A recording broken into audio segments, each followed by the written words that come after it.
પડ્યા છે. હું ધોરણ 8માં અભ્યાસ કરું છું. આજે હું તમને છત્રપતિ શિવાજી મહારાજનો એક પત્ર આપીને કહ્યું.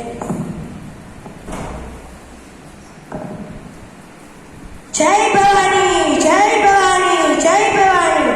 હું શિવાજી છું. હું શિવની શપથ લઈને ઉઠ્યો છું.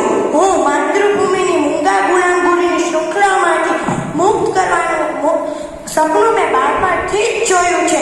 જ્યાં જ્યાં મુગલ શાસકોએ અને વિદેશી શાસકોએ મારી ધરતી માતાને હેરાન કરી છે, ત્યાં તે માવડાઓ સાથે મેં તલવાર ઉગામી છે.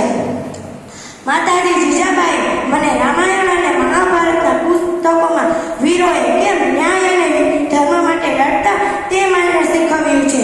મારી માટે રાજ્યનો અર્થ છે પ્રજાનું રક્ષણ.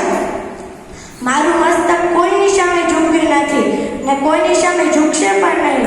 હું શિવાજી રાજા ભોસલે વીરેશ્વર મહાદેવની પ્રતિજ્ઞા લઉં છું કે આ ભારતની ભૂમિથી કોઈ સલ્તનતને ઉખાડી નહીં શકે. તમે અમારા પ્રાણ લઈ શકશો પણ કદી ઝટી નહીં શકો અમારા સ્વરાજ. મારો કિલ્લો રાયગઢ છે પણ મારું હૃદય તો લોકોમાં વસે છે. હું સત્તા માટે જીવતો છું અને માતૃભૂમિ માટે લડતો.